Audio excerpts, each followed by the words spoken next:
Peace, peace, peace to the family. This is Brandon B. Dixon, NMLS 1541210. Coming to you real quick on the.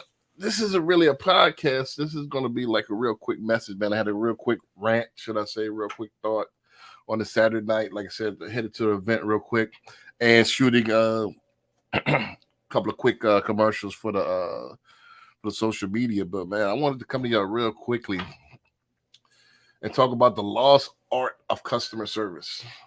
I mean, I've from the let's back up for a second.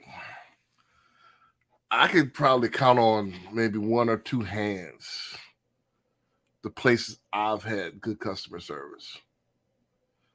I don't know if it's and most of them weren't in the South. It's when I traveled maybe to the East Coast or to the West Coast. So y'all, I don't know. Y'all holler at me and see if am I tripping, or is it maybe my only anecdotal experience? But I very seldomly get good service in Texas, Louisiana, Mississippi, Alabama. I mean, I'll tell y'all a story, real quick story. This is one of my mentor Mattress Mac favorite stories, but this is about customer service, and I want to tell you another story about what happened to me. It was early today. So this was a while back. This was when standard definition cameras were prevalent. This was before high def. This is before they had the 1080p's and the 720s and all that. This was back when we had the Canon X1s and all that stuff. So I've been in the filming for a while. So this was back in like early 2000s, man. So there's this place, man, off of Upper Kirby, man. I hope if I knew the name, if I recall now, I would put them on blast right now. But I've always kept this kind of internal, But it's a camera place. If I think of it, I'll put them on blast. But the way their showroom set up is they're set up upstairs, and you have to go into the actual building, and there's a reception area, and the reception is kind of shields you from going upstairs. You have to be accompanied with a salesperson. So you can't just walk upstairs and shop their inventory. There's cameras and all kind of stuff. But I think since then they might be out of business, because I know Houston Camera and there's another place they're probably putting out of business. I hope so, but they were garbage. But anyway, I went into there. My beard wasn't quite as pronounced as it was back then, but I had the beard, maybe a little bit different. Hat. I like to wear my hats, and I like to wear my black t-shirts. That's my uniform. So.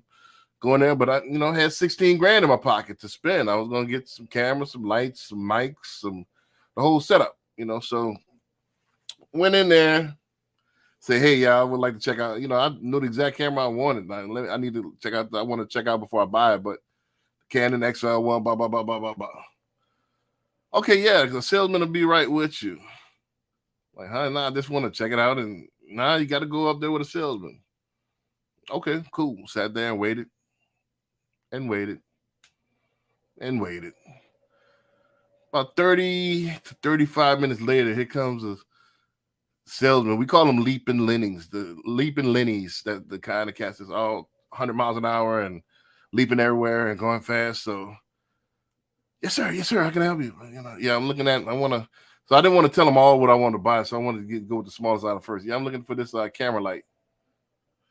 Okay, so he said, you want to go down this light right here, take a left. There's a place called Wolf Camera. Check them out. They probably have the light. Like, what? I said, so you don't have any camera lights up in there?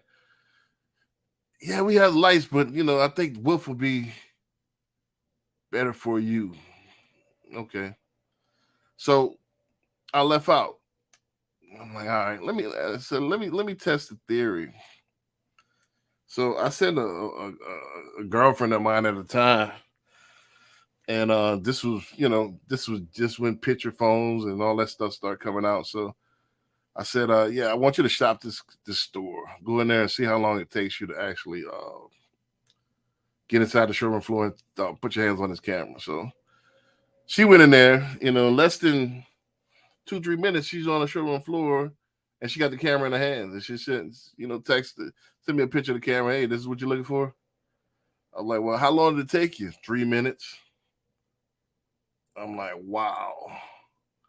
So, I mean, stuff like this, it happens.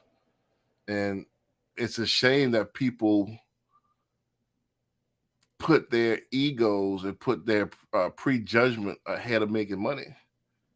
And this happens all the time. I don't know if it's laziness. I don't know if it's ego. I don't know if it's prejudice. But when I go somewhere, I'm like this. If I go to the store, I'm buying. I don't kick tires. So it's what's called a fundamental attribution error. That's when you prejudge somebody based on how they look, how they, the demographic they come from, skin color, eyebrow length. I don't know what y'all judging, but I've never tried to make that error. All I see is money. Quick story today, and this is the first time in a while I was actually unprepared because I would have gave him more money if I had cash on me. But I went to just get my tires checked, and I knew it was going to be some bullshit, because most of the time when I go to Discount Tires, the guy has terrible attitude. He don't want to check the tires. He puts maybe a pound in. Okay, like, bro, you ain't did nothing yet. You know what I mean? Like, make sure that is at such and such pressure. So I'm used to that type of service when I go to discount service. I got to put you on blast, man. I forgot this guy's name, but he was phenomenal. That helped me today. Yes, sir. No, sir. Asked my permission before he did. Say, hey, normally the tire is such and such. With your permission, do you want me to put it at such and such? With your permission, can I check the regulations on your door? Perfect textbook customer service. So usually the dudes with the nasty attitudes, I don't tip. All right, thank you, drive off, because they did such a nasty job. But this guy was phenomenal. I had like $10 on me. If I had 50 piece, I would have gave him a 50 piece because he took pride in his job, and that's how you make money. That's how I've always make money. You act like you want that person's business. Why is that so hard nowadays? Nowadays people act like they don't want to be here. They don't want to be there. They don't want to help you. They're not interested in what you got going on. They don't care about nothing. If they do talk, if they talk about themselves, I.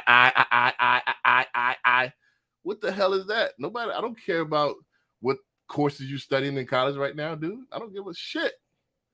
I'm buying. I got the money. I pay the salary. I'm buying. So if you get this type of, now I gotta switch it. I gotta switch it to infomercial. If you get this type of, and most people do because, most people don't vet their realtor. They don't vet their loan officer. They just go whatever who has the tide flow. But if your loan officer, and especially when you're going outside your community, if they're smug and they really don't want to help you and they don't want your business, why are you doing business with them? They're not the only rodeo in town. Same thing with these realtors that your broker don't want to help you and you're starving. You rather starve to death for a name? Stop it. Stop it. I always teach my daughter, you like those who like you. I always did business with people that act like they wanted my business. There's certain people on my list. There's certain that I will not go to. There's certain places that I will not go to because they have piss poor customer service, which is a lot of people. So a lot on the retail side. It's a lot of people, a lot of attitudes and stuff like that. It's a rarity nowadays to get good customer service. If you guys have similar experiences, let me know. Hit us in the comment. Hit me in the comment. Let me know, DM me. And this is the promise, for those who don't know, again, I'm a mortgage broker. I have my own company, home ownership community. Hence the logo up there. I just merged with Greenwood. So I got my own real estate company now. So I promise I will not tolerate this type of behavior from myself or any employees or any agents that come under my brokers, any loan officer that comes under my tutelage, under my brokerage. We'll never treat customers like this. We're always going to treat customers like they want to be treated and like their business is wanted. I got to have your business. I need your business. I want your business. Period. That's important. A lot of people lost. I don't know if you're so used to get pitch poor service that you just want to do a quick exchange, and it's on like on some movie type stuff where you like ghosts, where you're trying to, see who could screw who quicker. But that's not how it should be. It should be customer, venue, or customer service, and our store, and the person at the store should give that person good customer service. Period. And that's how I run my business. That's how I've been successful for 7 years. And those that don't know, try me out and see what you get. You're gonna get light and fast service. You're gonna get quick service. You're gonna get service with a smile. And that's my testimony tonight, man. Man, if you work at one of these businesses, if you're a waiter, if you any type of customer service, you're working retail, you're in sales, tighten up the small stuff, man. Act like you want to be there. You're an actor. It's showtime. It's showtime. And treat everybody like you're putting on a show. Stop picking and choosing the people that you want to give good customer service to. Give good customer service to everybody. And that way you'll see the difference in your pay. Give good customer service if you work in one of these jobs. I promise you, you'll make a lot more money instead of trying to pick out who you want to give good customer service to. So I'm not going to keep y'all too long, man. If y'all working a customer service job, man, act like y'all want to be there. With that, say peace.